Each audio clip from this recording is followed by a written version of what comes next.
తాకట్లో ఉన్న బంగారాన్ని విడిపించి ఆ రోజున మార్కెట్ ధర కట్టి మిగిలిన డబ్బును మీకు అందిస్తుంది కొమ్మూరి గోల్డ్. అంతేగాని ఇక ఆయన సక్సెస్ వచ్చింది కదా అని ఆయన అన్నీ మర్చిపోయి ఉనికిని మర్చిపోయి ఇష్టం వచ్చినట్టు ప్రవర్తించేసి ఉంటే అది పర్మనెంట్ కాదు కదండి. సో అందుకే ఆయన గమనించి ఇది తాత్కాలికం, వాళ్ళు నిన్న వచ్చిన సక్సెస్ తాత్కాలికం, అదే దానికి నేను రేపటికి వాడుకోవడానికి కుదరదు, మళ్ళీ ప్రూవ్ చేసుకోవాలి.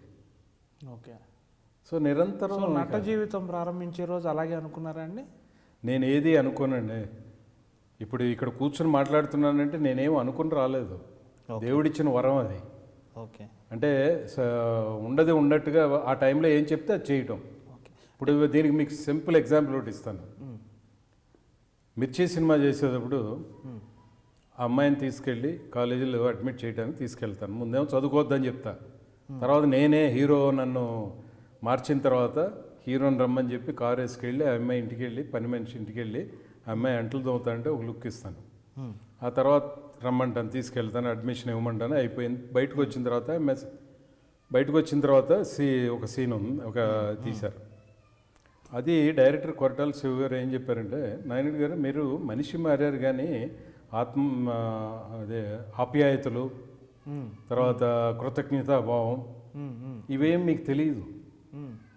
సో సడన్గా ఒక అమ్మాయి కృతజ్ఞతాభావంతో వచ్చి మిమ్మల్ని వాటేసుకుంటే మీరు ఏం చేయాలో చేయండి అన్నాడు. నేను మామూలుగా విన్నానే కానీ దాన్ని పెద్ద పట్టించుకోలేదు, నేను మైండ్కి ఎక్కించుకోలేదు నేను. ఎందుకంటే మైండ్కి ఎక్కించుకుంటే టెన్షన్ స్టార్ట్ అవుతుంది. ఆయన చెప్పాడు కదా మనం ఏం చేయాలని ఆలోచన వస్తుంది. ఆయన ఏదో చెప్పాడు, నేను విన్నాను, అక్కడితో కట్ ఆఫ్. ఈ చెవిలో విన్నాను ఇట్లా అని. అంటే ఆయన చేసిన గొప్పతనం అండి, ఆయన నాకు హెల్ప్ చేసిన విధానం అది ఎంత అద్భుతం అంటే, సడన్గా అమ్మాయి వచ్చి వాటేసుకుంది, నాకేం చేయాలో తెలియలేదు, కన్ఫ్యూజ్ అయిపోయాను. ఏం చేయాలో తెలియక తల నిమురుదామా అని పైదాకా తీసుకెళ్ళి చెయ్యి ఆనిచ్చినట్టు ఆనిచ్చి అమ్మాయిని వదిలించుకుని ముందుకు వెళ్ళిపోయాను. వెళ్ళిపోతే ప్రభాస్ గారు అమ్మాయికి ఏదో చెప్పి సడన్గా జంప్ అయిపోయి మానిటర్ దగ్గరికి వెళ్ళి చూసి, నాయనుడి గారు ఏం ఎక్స్ప్రెషన్ ఇచ్చారు అని. సరే ఎంకరేజ్ చేయడానికి అంటారు కదా అనుకున్నాను. సినిమా రిలీజ్ అయిన తర్వాత నాకు ఫోన్లు వచ్చింది, ఏమంటే మీరు అమ్మాయిని కాలేజీ అడ్మిట్ చేయడానికి ముందు ఇంటికి వెళ్తారు, ఒక లుక్ ఇస్తారు, నా వల్లనే కదా ఈ అమ్మాయి పరిస్థితికి వచ్చిందని ఒక చూపు. తర్వాత అమ్మాయి వాటేసుకున్నప్పుడు మీరు కన్ఫ్యూజ్ అయ్యి ఇచ్చిన ఆ ఎక్స్ప్రెషన్ ఎక్సలెంట్ అన్నారు, రెండు ఎక్స్ప్రెషన్లకి. సో అంటే కొరటాల శివ గారు ఆయన నన్ను కన్ఫ్యూజ్ చేయకుండా, మీరు ఇలా చేయండి, ఇలా చేస్తే బాగుంటుంది అని చెప్పుకోకుండా నాకు వదిలేశాడు ఆయన. మీ ఇష్టం, మీరు ఎలా ఉండాలో మీరు ఓన్ చేసుకుంటేనే కదా అది వస్తుందనే తత్వం అనమాట. అది డైరెక్టర్ యొక్క గొప్పతనం అండి. Very good. మీ తాలూకు మానసిక పరిపక్వత కూడా. అంటే మనం ఎదుటి వాళ్ళని మనం పొల్యూట్ చేయకుండా ఉన్నంతకాలం మనం దాన్ని ఆలోచించుకుని చేస్తాం. డెలివరీ చేసి లేదు ఒక నటుడిగా డబ్బులు తీసుకున్నాను ఏదో చెప్పాడు నేను చేశాననే తత్వం ఉంటుందండి. బట్ అది నాకు రాదు, అది అసలు అనుకున్నా కూడా రాదు అది. ఓకే. శంకరాభరణం తర్వాత శంకరాభరణం సోమయాజులు అనే ఒక క్యారెక్టర్ వచ్చారు. ఆ సినిమాకి ఆయన విడదీయలేని సంబంధం. ఆయన ఆ సినిమా అంత పాపులర్ అయ్యారు.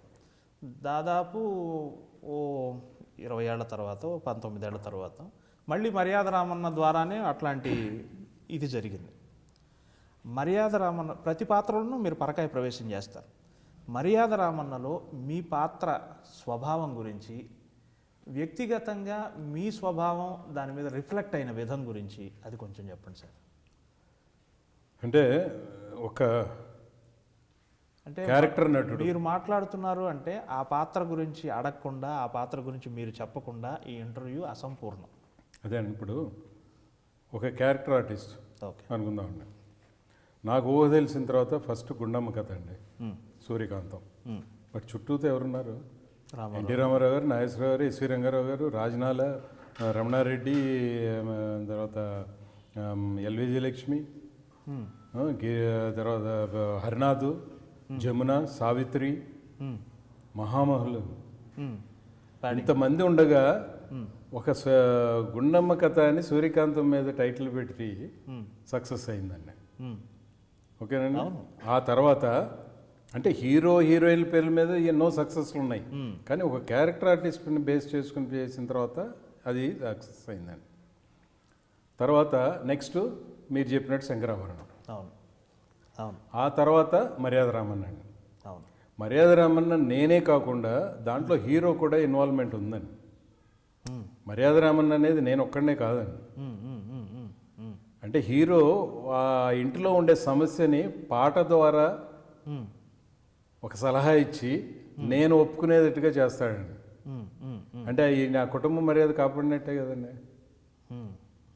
అలాగే ఆఖరిలో కూతురు నీళ్ళలో దూకుతుందండి, ఆ హీరో పడిపోతాడు, అదే దూకుతుంది హీరోని సేవ్ చేయడం కోసం. ఆ తర్వాత హీరో జంప్ చేస్తాడు, మేము జంప్ చేయలేదు కదా. సో ఆ కుటుంబం ఒక మర్యాదను మళ్ళీ అల్టిమేట్గా కాపాడింది హీరో అండి. కాకపోతే ఏంటంటే నా నటన నచ్చో లేకపోతే ఇంకేదన్నా కానీ సునీల్ గారిని ఆల్రెడీ హీరోగా వాళ్ళు చూసేస్తున్నారు, చాలా బాగా ఆయన మంచి నటుడు, నటన డ్యాన్స్ అన్నీ చేస్తారు అనేది వాళ్ళకి ఆల్రెడీ మైండ్లో ఉంది. బట్ కొత్తగా వచ్చి నేనేదో చేశాను అనేది ఆ రిజిస్టర్ అయిన దాన్ని అందరూ ఇలా చెప్తారండి, మర్యాద రామంలో మీరు అన్నట్టుగా. యాక్చువల్గా స్టోరీ పరంగా చూసుకుంటే ఆ కుటుంబ పరువు కాపాడి మర్యాద నిలబెట్టింది హీరో అండి. కథాగమనంలో అలా జరిగింది, కానీ మామూలు సగటు ప్రేక్షకుడి స్మృతి పదంలో మటుకు మర్యాద తప్పకుండా అండి. తర్వాత ఆ క్యారెక్టర్ గురించి అన్నారు కదా, రాజమౌళి గారు నాకేమీ ఆ క్యారెక్టర్ గురించి చెప్పడం కానీ ఇట్లా ఉండాలి అట్లా ఉండాలని ఏమీ చెప్పలేదండి. ఎందుకంటే మళ్ళీ ఇందాక చెప్పాను చూడండి, మనం కాలుష్యం అవ్వకూడదు మన ఇది అన్నట్టుగా ఆయన సీన్స్ చెప్పేవారు. ఫస్ట్ ఒక సీన్ తీసి చూసుకున్నారు, అంటే ఊరికే కెమెరా పెట్టి డమ్మీ కెమెరాలు పెట్టి ఆర్టిస్టులను పెట్టి చూసుకున్నారు.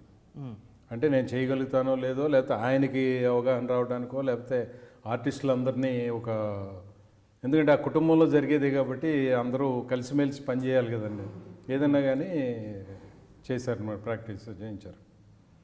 ఆ తర్వాత అసలు ఒరిజినల్ క్యారెక్టరు నేను చేసిన క్యారెక్టర్ మర్యాద రామంలో నా ఒరిజినల్ క్యారెక్టర్ కూడా అదేనండి.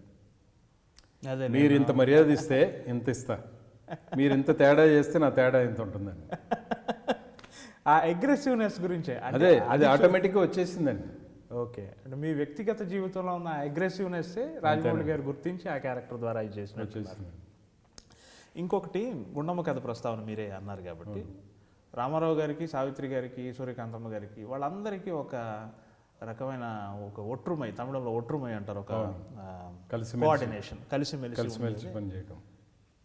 ఇక్కడ చూసేసరికి అంటే గుండమ్మ కథ చేసే నాటికి ఆ నటుల మధ్య కనీసం 20 సినిమాలు గతంలోనే షూట్ జరిగి ఉంటుంది. గుండమ్మ కథకి 1964లో గుండమ్మ కథ వచ్చే ముందే రామారావు గారు వీళ్ళంతా కలిసి యాక్ట్ చేసి ఉంటారు. కానీ ఇక్కడ మర్యాద రామన్కి వచ్చేసరికి మీరు సునీల్ అంతకుముందు పనిచేసిన అనుభవం లేదు, కానీ మీ ఇద్దరి మధ్య కూడా ఆ ఒక కోఆర్డినేషన్, ఆ ఒక పోటాపోటీ తత్వం.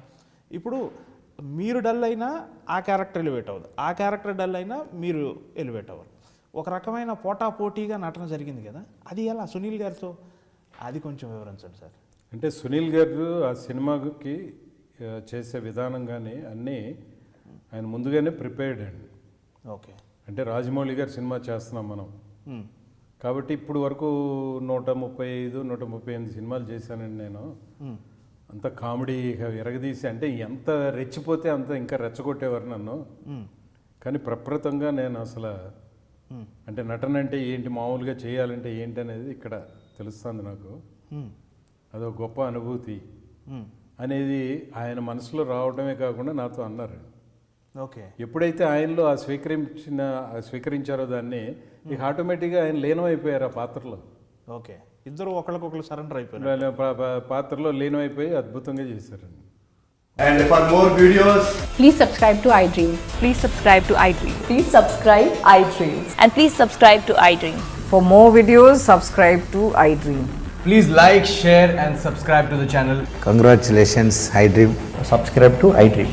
Subscribe to iDream. So subscribe to iDream Media. iDream ki iDream team andarki huge congratulations. Please subscribe iDream Media. Please subscribe to iDream. Subscribe iDream. Please subscribe to iDream. iDream అంటే నా కళల channel subscribe చేసుకున్న నోరు తిరుగుతలేదు, మీరైతే గంట గుర్తు కొట్టండి. For more such videos, please subscribe to iDream.